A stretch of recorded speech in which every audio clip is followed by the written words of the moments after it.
हमारे रोशन कारवां पॉडकास्ट में हमारे साथ मौलाना मोहम्मद आरिफ साहब मौजूद हैं और आफाक फाउंडेशन के बारे में मैं जानना चाहूँगा मौलाना मोहम्मद आरिफ साहब से कि आफाक फाउंडेशन से आप कैसे जुड़े हैं मौलाना साहब। हमारा नाम मोहम्मद आरिफ मज़ाहरी, हम पुराने कानपुर में रहते हैं और हम सन 97 में मज़ाहिर उलूम सहारनपुर से हमारी मौलवियत की डिग्री है और डिप्लोमा भी किया है हमने तिब्बी यूनानी से हमने डिप्लोमा भी किया है और हमारा यहाँ मछलिया में क्लिनिक है और हम आफाक फाउंडेशन से 3-4 साल हो गए उससे जुड़े हुए हैं। आफाक फाउंडेशन क्या काम करता है क्षेत्र के अंदर? आफाक फाउंडेशन का तो मेन फोकस तो शिक्षा की लाइन में है, लेकिन इसके अलावा भी बहुत से काम आफाक फाउंडेशन करती है, जैसे यातायात रैली के या शिक्षा और स्वास्थ्य के शिक्षा और स्वास्थ्य और बेरोजगारी के उसमें डिपार्टमेंट में भी आफाक फाउंडेशन का काम है। आफाक फाउंडेशन एजुकेशन के अलावा किस समाज सेवा के क्षेत्र में काम मौजूदा टाइम पे कर रही है? आफाक फाउंडेशन शिक्षा के अलावा स्वास्थ्य विभाग में भी उसका काम है, जैसे कि कैंप लगवाना और गरीबों को मुफ्त जो है इलाज फराहम कराना, दवाएं फराहम कराना, अगर उनको एडमिट की ज़रूरत पड़ जाए तो उनको एडमिट कराना और उनका ऑपरेशन वगैरह भी कराना। ये सारी चीज़ जो है आफाक फाउंडेशन जो है शिक्षा के बाद स्वास्थ्य में भी काम कर रही है, बेरोजगारी में भी काम कर रही है। साहब ये बताइए कि इस इलाके में, जैसा कि मैं जानता हूँ कि मछरिया एक बहुत पिछड़ा इलाका है, और किस क्षेत्र में काम करने की ज़रूरत है जिससे इस इलाके में जो विकास की जो गति धीमी है उस गति को जो है कैसे बढ़ाए? जैसे मान लीजिए जो नीचे तबके के लोग हैं उन तक एजुकेशन पहुंचाने के लिए आपके पास क्या प्लान है? देखिए, हमारी तो राय यही है कि शिक्षा में ज़्यादा फोकस किया जाए और जब आदमी जो है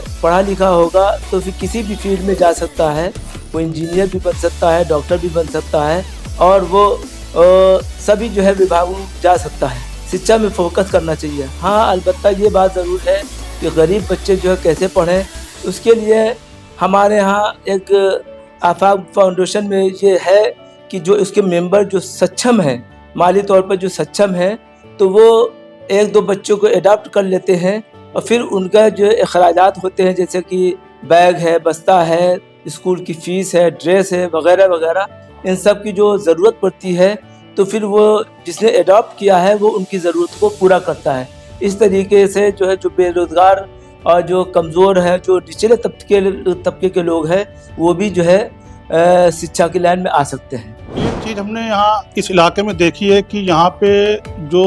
स्कूलों में जो काम हो रहा है तो उसमें जो दीनियात, अरबी, उर्दू की तालीम कितनी यहाँ पे ज़रूरी है लोगों के बीच में, क्योंकि सभी ज़्यादातर स्कूल मैंने यहाँ देखे इंग्लिश मीडियम में ही हैं। तो जो हमारी जो तालीम है उर्दू की, दीनियात की या अरबी की, इस पर यहाँ पे क्या मेहनत हो रही है? जहाँ तक हमने अभी जो है ज़्यादातर स्कूलों को देखा है तो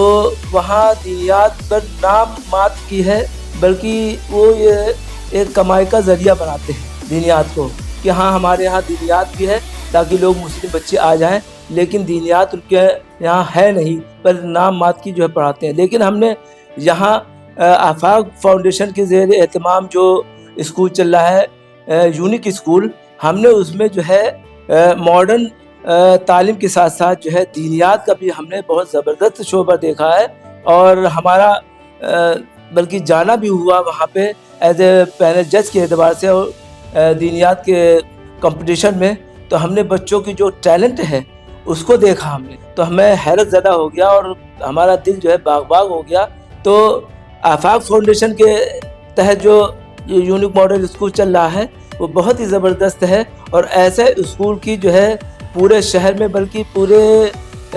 मुल्क में ज़रूरत है, ताकि हमारे मुल्क के जो मुस्लिम बच्चे हैं वो उभर कर सामने आए और हर फील्ड में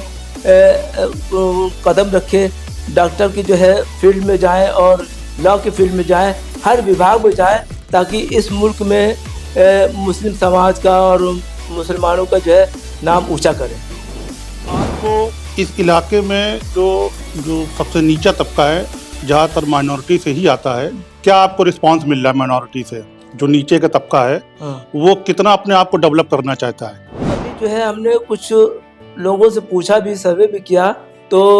उन्होंने जो है अब उनके पास जो है ये है कि वो चाहते तो हैं डेवलप करना, लेकिन उनके पास जो है इतनी मादी वसाइल नहीं है कि डेवलप कर सकें। लेकिन हम लोगों की भी प्लानिंग चल रही है इस सिलसिला में कि जो समाज का कुचला दबा या गरीब बच्चा है उसको किस तरीके से ऊपर बढ़ाएं और उसको शिक्षा के लाइन में या और किसी भी रोज़गार के लाइन में लाएं। तो उसकी बाकायदा तौर पे मीटिंग भी होगी और उसके बारे में प्लानिंग होगी। इंशाल्लाह वो भी काम यहाँ पे होगा। और साहब एक आखिरी सवाल आपसे, क्योंकि आप दीन के ताल्लुक से ये सवाल बहुत जरूरी बनता है, गुर्बत को लेके आफाक फाउंडेशन का क्या रोल? गुर्बत को लेकर आफाक फाउंडेशन बहुत संजीदा है इस मामले में, और हम ये चाहते हैं कि आफाक फाउंडेशन जो है जो